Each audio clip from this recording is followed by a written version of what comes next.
Assalamualaikum warahmatullahi wabarakatuh. Labbaik Allahumma labbaik, labbaik la syarika laka labbaik. Apa kabar pemirsa TVRI Bengkulu dimanapun Anda berada? Kembali berjumpa bersama kami dalam siaran langsung channel YouTube TVRI Bengkulu, di mana kami akan memberikan informasi terbaru terkait pelaksanaan ibadah haji yang dilaksanakan oleh umat muslim seluruh dunia yang saat ini berada di Tanah Suci. Namun kami akan memberikan informasi terkait dengan para jemaah haji yang berasal dari Provinsi Bengkulu, di mana para jemaah haji yang berasal dari Provinsi Bengkulu ini sendiri tergabung dari kloter 6 dan juga kloter 7 embarkasi Padang. Seperti yang kita ketahui pemirsa TVRI Bengkulu, setelah 2 tahun sebelumnya, pelaksanaan ibadah haji ini sendiri sempat ditiadakan oleh pemerintah Arab Saudi terkait dengan pandemi COVID-19. Namun saat ini tahun 2022, di mana pelaksanaan ibadah haji ini kembali dibuka untuk seluruh umat muslim yang ada di seluruh dunia, termasuk di Provinsi Bengkulu sendiri. Nah pemirsa, untuk mengetahui lebih lanjut terkait informasi kondisi dan juga keadaan para jamaah haji asal Provinsi Bengkulu yang sedang berada di Tanah Suci, saat ini kami tengah terhubung dengan Bapak Redwan Arif yang merupakan Kadis Kominfo Provinsi Bengkulu dan juga Bapak Suharmanto yang merupakan jemaah dari kloter 7. Namun saat ini saya akan berbincang dengan Bapak Redwan Arif yang merupakan Kadis Kominfo Provinsi Bengkulu. Baik, Assalamualaikum warahmatullahi wabarakatuh Bapak Redwan Arif.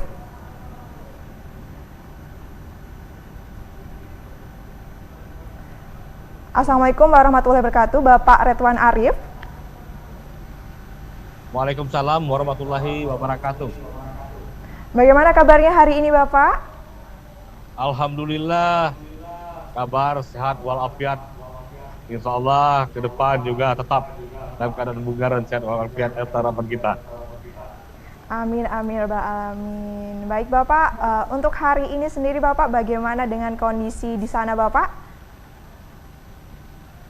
Ya, kondisi kita, kesehatan kita juga seperti saya katakan tadi, alhamdulillah rata-rata kita dalam keadaan sehat ya, baik-baik saja. Dan kalaupun ada yang sakit, sakitnya hanya sakit tidak terlalu berat lah.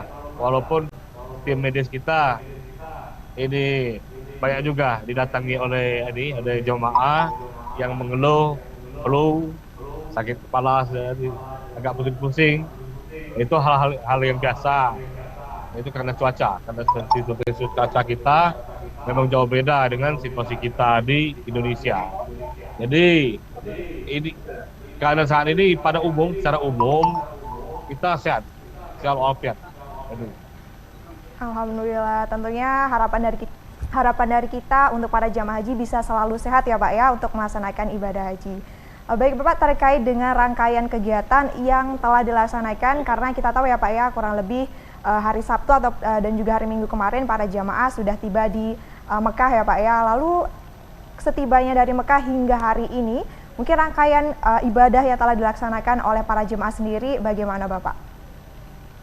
Ya, jadi sebenarnya untuk kloter 6 juga kloter 7 saya kira kita setelah kemarin sudah melakukan ini ya,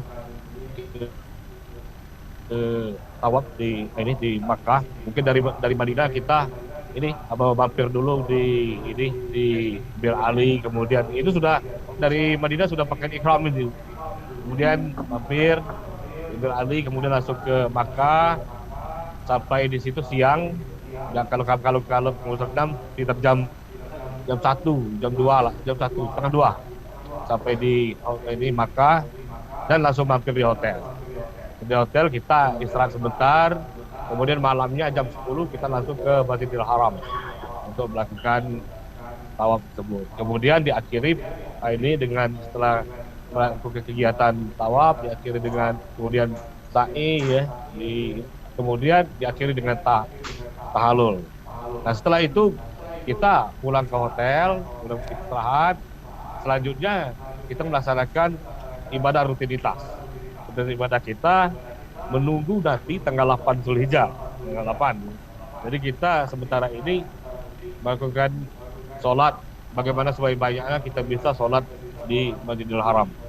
Karena kita di sini kan berlomba-lomba untuk mendapatkan pahala ya, ibadah ibadah, berlomba-lomba untuk ibadah, untuk kebaikan. Nah, kemudian nanti selanjutnya akan ada kegiatan-kegiatan lain berikutnya itu bisa ke ziarah, seperti nanti akan ada rencana ziarah ke Jabal Rahmah, Bukit Rahman. Kemudian juga akan ini ke Bukit Baghdad. Nah, itu sekarang sedang dijadwalkan, schedule-kan.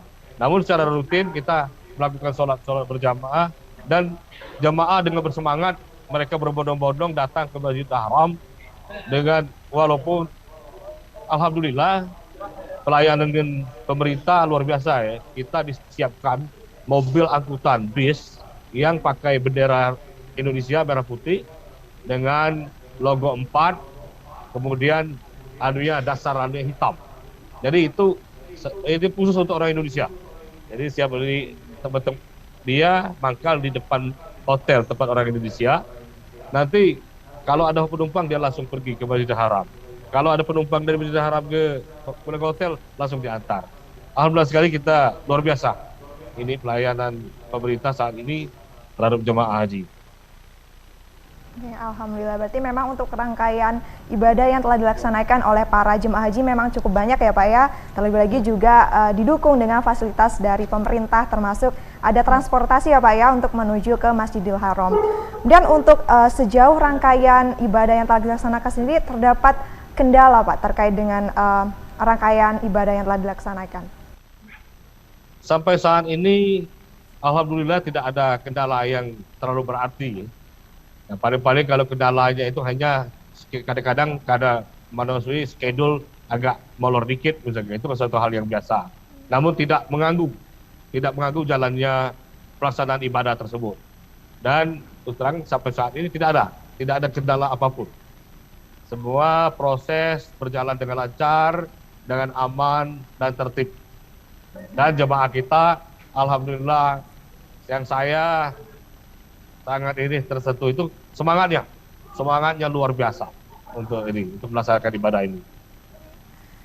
Dari informasi yang kami terima, memang untuk keadaan cuaca yang ada di Tanah Suci sendiri cukup ekstrim ya Pak ya. Itu apakah dari hari pertama pelaksanaan hingga hari ini untuk cuacanya memang selalu seperti itu Bapak, atau berubah-ubah? Ya, cuacanya memang dari awal kita hadir memang sudah ekstrim ya. Sebenarnya cuacanya selalu ekstrim sih. Cuma kadang-kadang ada penurunan ada penurunan tingkat panasannya. Kadang-kadang seperti di Madinah itu pernah kita sampai 48 pernah itu. Waktu hari pertama kita hadir itu, yang sorenya Jumat itu waktu itu sempat 48. Kemudian turun tetap 40 ini. Nah, di Makkah juga ini bervariasi juga. Kadang-kadang sampai 46, turun 40. Tapi rata-rata kalau menurut kita, karena kita walaupun kita daerah yang ini tropis ya, tapi panas daerah kita tidak se-ekstrim itu. Kalau 40 itu sudah begitu ekstrim, sudah berpengaruh terhadap kondisi fisik kita. Sehingga petugas kesehatan kita menganjurkan bahwa kita setiap hari itu air kita di dalam botol minuman itu dikasih oralit. Maka kita disiapkan oleh petugas oralit. Jadi kepada rekan-rekan sekalian jangan lupa setiap hari harus kita konsumsi. Karena oralit itu adalah cairan tubuh yang sangat dibutuhkan oleh tubuh. Ya, berarti memang untuk keadaan cuaca sendiri berbeda ya Pak ya, terlebih antara Indonesia dengan Tanah Suci sendiri, sehingga perlu adaptasi gitu ya Pak ya. Oke, ya, baik Bapak, terima kasih Bapak. Selain Bapak Retwan Arif, telah bergabung juga bersama kami Bapak Suharmanto. Beliau ini merupakan jemaah haji kloter 7. Baik, kita sapa dulu. Assalamualaikum warahmatullahi wabarakatuh Bapak. Waalaikumsalam warahmatullahi wabarakatuh. Bagaimana kabarnya hari ini Bapak? Alhamdulillah, puji syukur kehadirat Allah, pada hari ini kondisi kami jamaah dari 10 sehat walafiat. Alhamdulillah. Baik Bapak, kalau boleh tahu, Bapak Suharmanto ini kan merupakan salah satu jemaah asal Provinsi Bengkulu. Bapak sendiri berasal dari kabupaten mana Bapak? Kalau kami jamaah berasal dari Kabupaten Mukomuko, Bu. Oke. Untuk Kabupaten Mukomuko sendiri ada berapa jemaah haji Bapak yang bersama dengan Bapak? Jumlah jemaah haji yang berangkat ke Tanah Suci dari Kabupaten Mukomuko 81 orang dan 2 pindah berangkat ke embarkasi dari Jambi. Jadi kami total dari Kabupaten Mukomuko 79 orang Ibu. Oke, baik Bapak. Tentunya setelah menunggu ya Pak ya berapa tahun agar bisa melaksanakan ibadah haji ini, bagaimana perasaan Bapak menjadi salah satu jemaah haji Bapak yang bisa melaksanakan ibadah haji tahun ini? Ya, kami mendaftar ibadah haji pada bulan Mei tahun 2013. Perencanaan pertama berangkat tahun 2020, tapi ternyata ada sesuatu yang tidak bisa kita harapkan. Itu semua karena Allah, baru berangkat pada tahun 2022. Selama kami dalam menunggu ya kami hanya bisa bermohon, berdoa kepada Allah. Ya Allah, berangkatkan kami dalam kondisi sehat. Dan ya, alhamdulillah pada hari ini doa-doa kami jamaah bisa diberangkatkan ke Tanah Suci tanpa ada kendala suatu apapun sampai pada pagi hari ini. Demikian Ibu. Baik, tentunya senang ya Bapak ya karena bisa mendapatkan kesempatan untuk akhirnya bisa melaksanakan ibadah haji pada tahun ini setelah menunggu dari tahun 2013 lalu ya Pak ya. Betul. Baik. Ya. Baik Bapak. Kami menunggu dari tahun 2013 dan diberangkatkan pada bulan tahun ini tahun 2022. Jadi kami menunggu sampai 9 tahun. Ya, kurang lebih 9 tahun. Baik Bapak, untuk Bapak sendiri sering Bapak berkomunikasi dengan keluarga yang ada di rumah Bapak? Alhamdulillah hampir tiap hari setelah kami mengadakan sholat subuh jam 4, jam 5 khususnya di Indonesia kan sudah jam 9, jadi anak-anak sekarang sudah liburan, kami komunikasi, kami kirim berita, kami video call, kami kirim data-datanya yang ada di Tanah Suci. Ini loh, ini di sini misalnya mulai dari Madinah, mulai dari kemudian selesai tawaf dan lain sebagainya. Jadi untuk memberitahu anak kondisi bahwa kondisi papa mama sehat, demikian. Tentunya dari keluarga mendukung ya Pak ya dan juga mendoakan agar Bapak bisa melaksanakan ibadah haji dengan baik dan juga nyaman serta aman ya Bapak ya di Tanah Suci. Oke, baik Bapak. Ya. Baik Bapak, terkait dengan fasilitas yang diberikan oleh para petugas di sana bagaimana Bapak untuk jamaah haji Bapak? Kalau fasilitas kami nilai rasanya sudah lebih dari cukup. Jadi pertama kami sampai ke bandara di Madinah. Dari awal mula berangkat kami dari Mukomuko sudah dikawal dengan pengawalan yang begitu sampai saya kadang-kadang haru melihatnya itu. Begitu care para pejabat baik dari Kementerian Keagamaan sendiri, dari pemerintah daerah, kemudian dari anggota kepolisian dan yang lainnya, mungkin dari pemerintah daerah, mungkin ada dari Dinas Perhubungan, mendamping kami dari Mukomuko sampai ke asrama haji. Kemudian masuk ke rumah haji, ke asrama haji, alhamdulillah pelayanan per kamar sudah ditunjuk bahwa Bapak ABCD kamarnya ini, kawan sahabatnya di kamar ini, sampai ke pelayanan makan, kemudian pelayanan kesehatan. Seluruhnya sudah bisa dikatakan sudah, memang belum sempurna, betul tidak ada yang sempurna kecuali Allah, tapi sudah bagus sekali pelayanan sampai ke asrama haji, sampai berangkat lepas dari bandara turun ke Madinah. Sampai saat ini Bu, tidak ada kendala apa-apa. Bagus sekali pelayanannya. Terima kasih kepada pemerintah yang sudah memberi pelayanan kepada para jamaah haji dengan begitu baiknya dan sudah bisa dikatakan sempurna. Kalau di sana sini masih ada kekurangan sedikit, itu lazim yang hal wajar itu. Tapi secara menyeluruh kami nilai sudah sangat bagus Ibu. Alhamdulillah, semoga dengan fasilitas yang disediakan bisa mendukung ya Pak ya kelancaran ibadah yang dilaksanakan. Bapak Betul. Kalau boleh tahu sendiri, Bapak melaksanakan ibadah haji ini sendiri bersama istri atau dengan keluarga Bapak? Saya berempat, saya dengan istri, kemudian berdua dengan adik. Jadi kami berangkat Jadi 2 laki-laki, 2 perempuan. Jadi berasal dari Muko-Muko ya. Alhamdulillah, tentunya kebahagiaan tersendiri ya Pak ya bisa melaksanakan ibadah haji bersama dengan keluarga tentunya. Iya, alhamdulillah sudah melaksanakan dengan keluarga ya.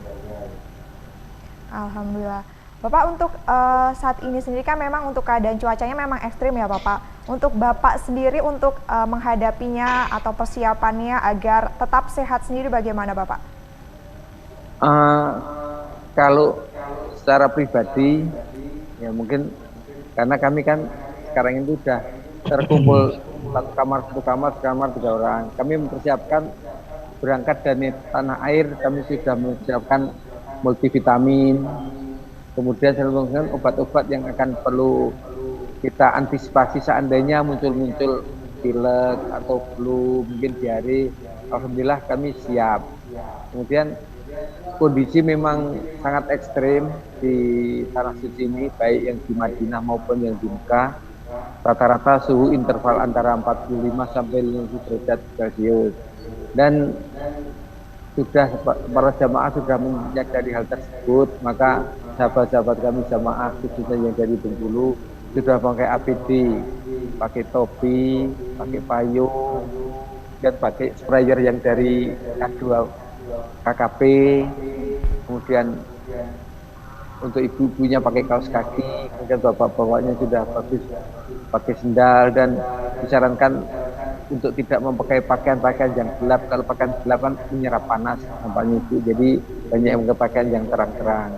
Jadi sudah karena kondisi adaptasi sehari 2 hari baru beradaptasi, tapi sekarang sudah rasanya sahabat-sahabat kami jamaah yang dari Bengkulu sudah merasa nyaman, karena otomatis dengan sendirinya kalau mau pergi ibadah ke Masjidil Haram dengan rutinitas 5 waktu dan mungkin ibadah lainnya pada malam hari, mungkin mau tahajud mau dan yang lain, sudah mempersiapkan diri dengan membawa air semprotan. Kemudian khusus saya ini, entah kalau yang lain ya, ini ketu saya ini apabila ini saya basahin air begitu Bu, jadi saya basahin air keluar, jadi otomatis nanti sampai ke masjid sudah kering, jadi kepala itu dingin terus begitu.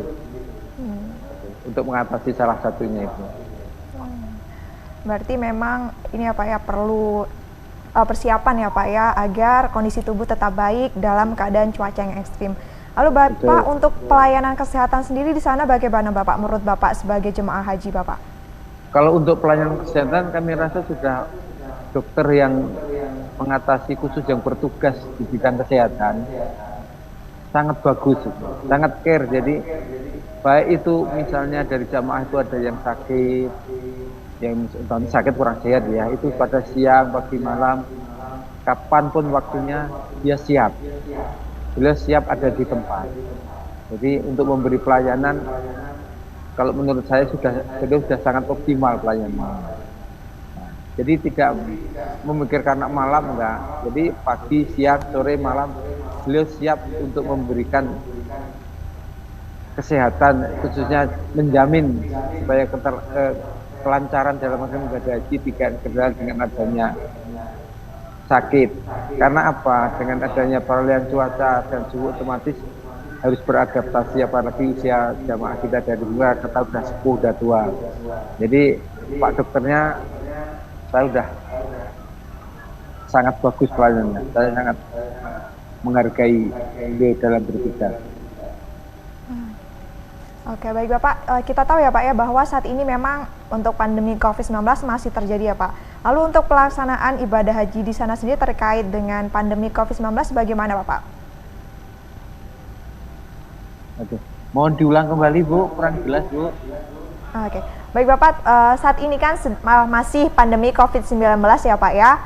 Terkait dengan hal tersebut sendiri, mungkin untuk pelaksanaan ibadah haji yang ada di Tanah Suci sendiri bagaimana Pak? Apakah masih diwajibkan mengenakan masker ataupun bagaimana Pak? Kalau penglihatan saya dari penilaian saya di Tanah Suci ini Pak, kalau khususnya untuk jamaah Indonesia masih khususnya Bengkulu ya, jadi masih tertib pakai masker. Jadi pakai masker. Tapi namun untuk jamaah yang luar sedikit yang pakai masker itu Bu. Jadi nampaknya ada mungkin mengapa kok tidak pakai masker. Tapi kalau jamaah dari Bengkulu, khususnya jamaah rombongan kami kloter 7 ini, jadi kalau udah mau keluar dari hotel, pasti disarankan sahabat yang belum pakai masker. Jadi jadinya kalau kita naik bis, alhamdulillah penglihatan saya dari itu semuanya udah pakai masker, Bu. Tapi masih tertib sesuai dengan apa yang terjadi di tanah air.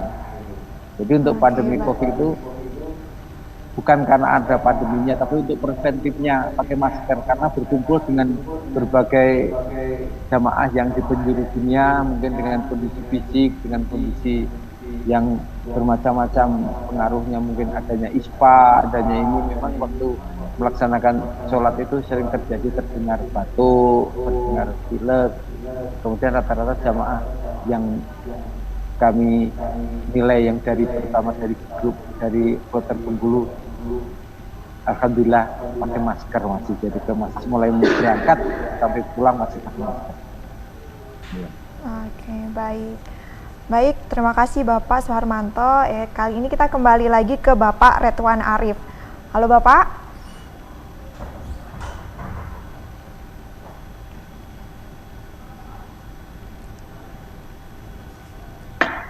Oke, nampaknya Bapak masih belum bergabung bersama kita. Halo Bapak Retwan Arif.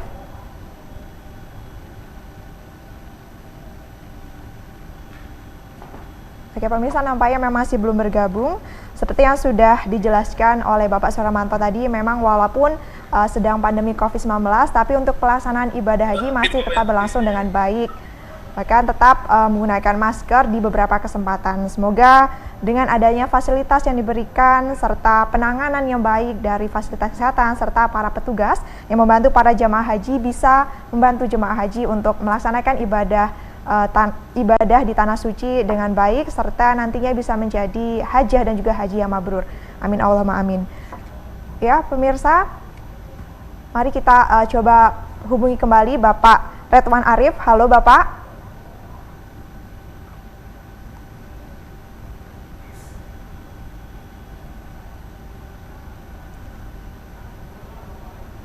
Oke, nampaknya memang masih belum bergabung pemirsa.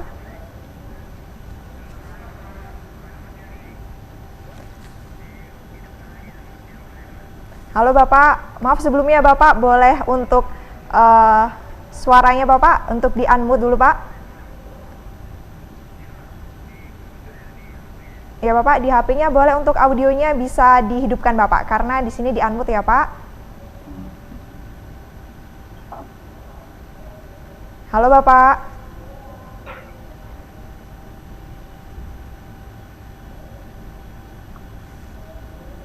Bapak boleh di-unmute dulu Bapak untuk audionya. Oke, ya. Oke Bapak, sudah terhubung.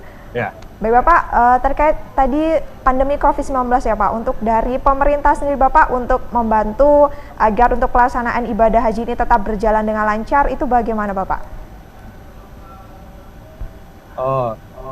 Terkait masalah COVID-19, ya Iya, seperti kata Pak Hermanto tadi, kalau kita jamaah dari Provinsi Bengkulu dan Indonesia lah pada umumnya, kita masih tetap, karena di negara kita COVID-19 ini masih jadi momok, dan kita masih termasuk dalam ini bencana pandemi, kita masih tetap menggunakan masker.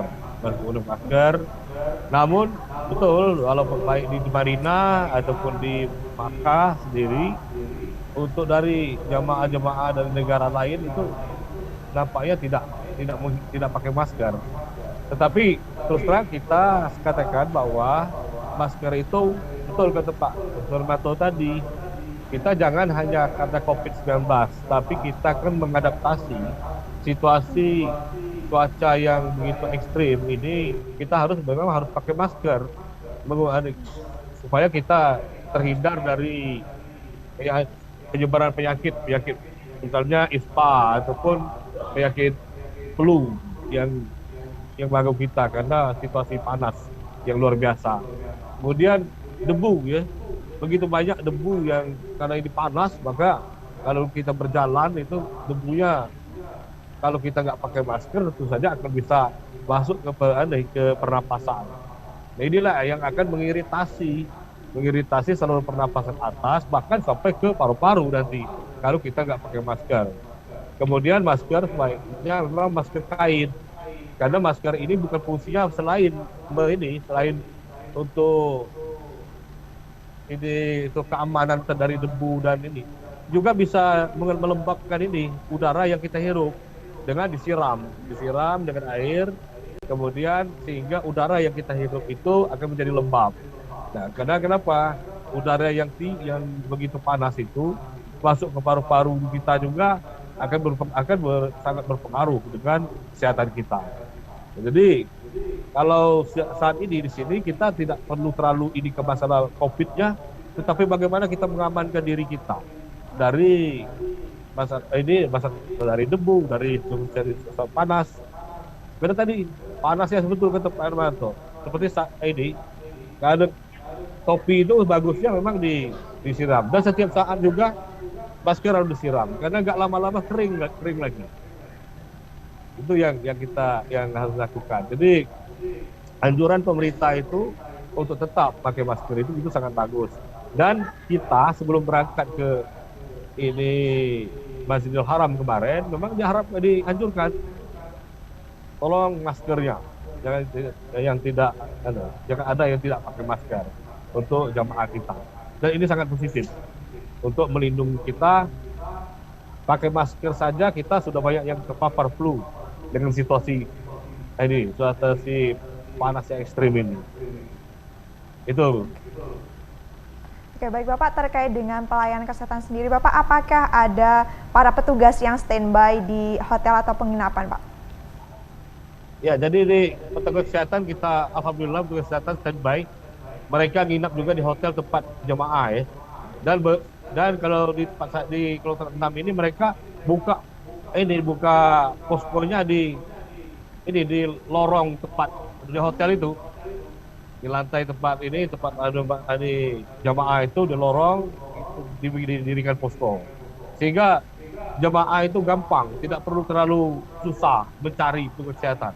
Mereka sudah ada di lantai sekian, di lorong sekian. Jadi bukan pelayanan di kamar saja, tapi di lorong kelihatan. Begitu masuk ke lantai sekian, bisa langsung sudah kelihatan di lorong di pojok sana ada petugas kesehatan. Nah, dan mereka juga sangat aktif sekali memberikan anjuran, memberikan saran kepada masyarakat. Obat-obat yang diperlukan alhamdulillah tersedia.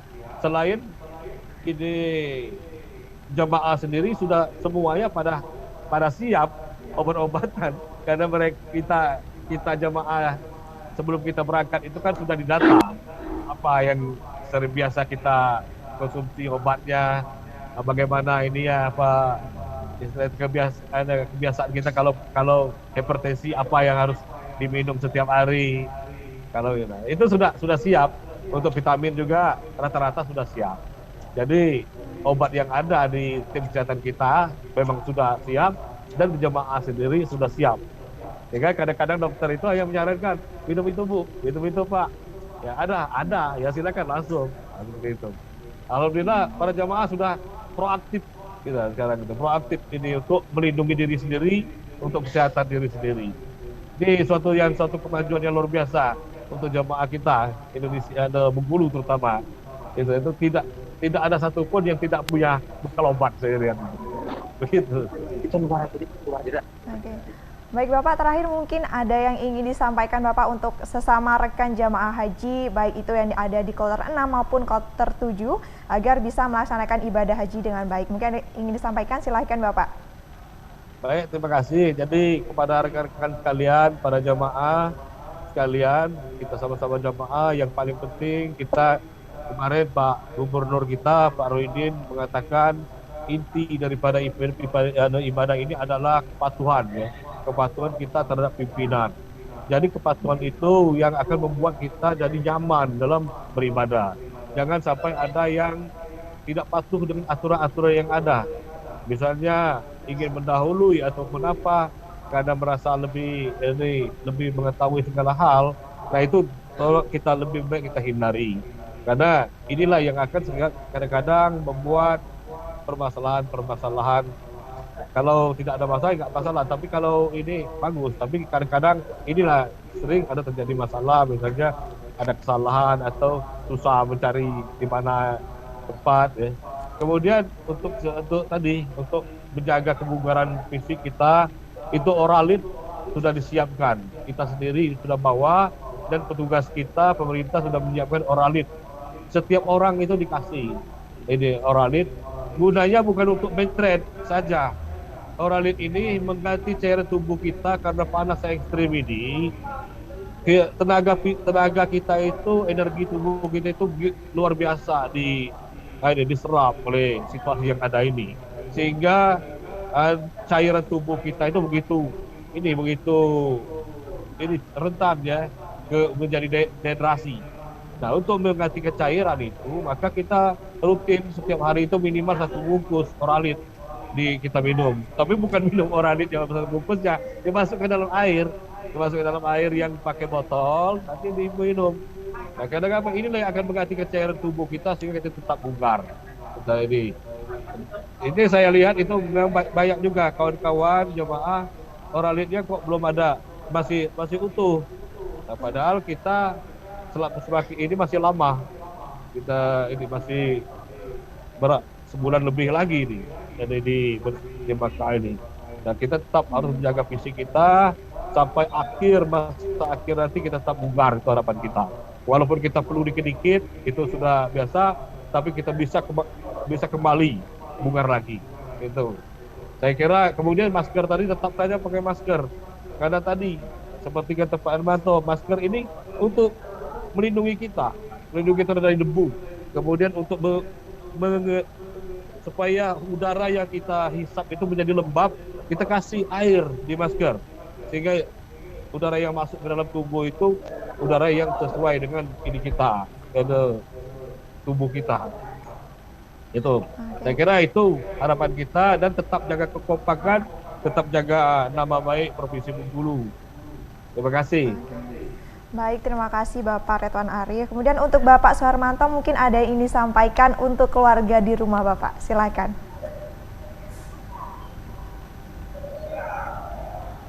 Baik, untuk Bapak Suharmanto mungkin ada yang ingin disampaikan untuk keluarga yang ada di rumah, khususnya di Provinsi Bengkulu. Silakan Bapak.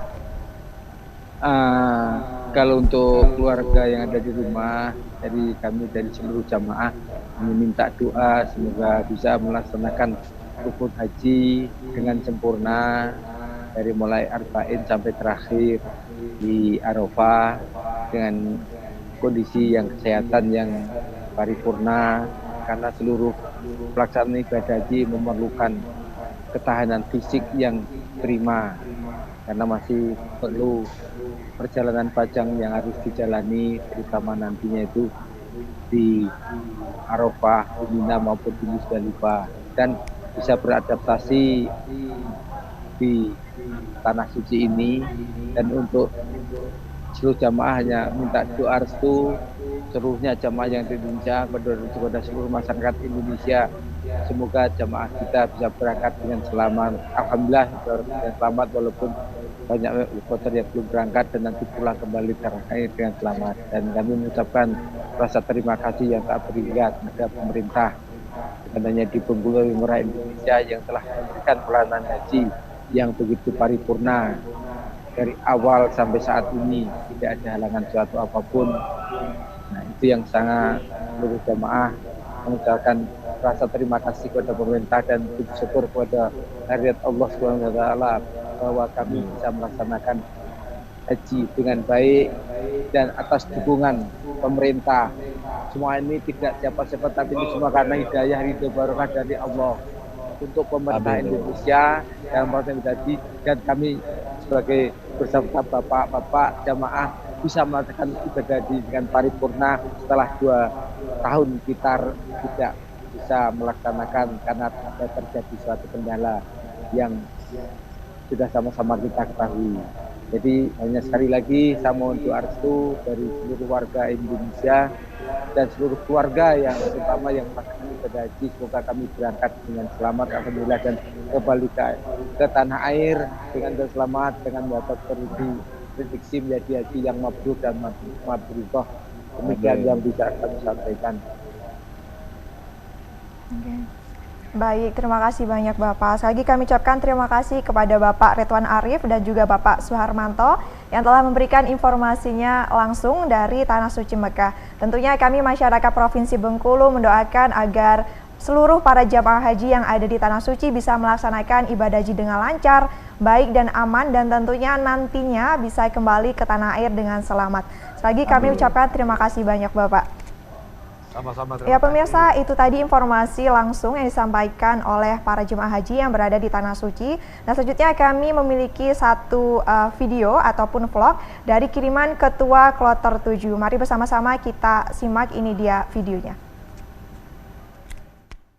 Assalamualaikum warahmatullahi wabarakatuh. Saya selaku Ketua Kloter 7 Padang melaporkan bahwa jamaah yang berasal dari Provinsi Bengkulu dan Sumatera Barat yang berjumlah sebanyak 391 orang, alhamdulillah di waktu yang menunjukkan pukul 00.30 waktu Saudi Arabia, semua jamaah kita telah selesai melaksanakan umrah, dan pada saat ini kami sedang berada di Bukit Marwah dan baru saja melakukan atau melaksanakan tahallul.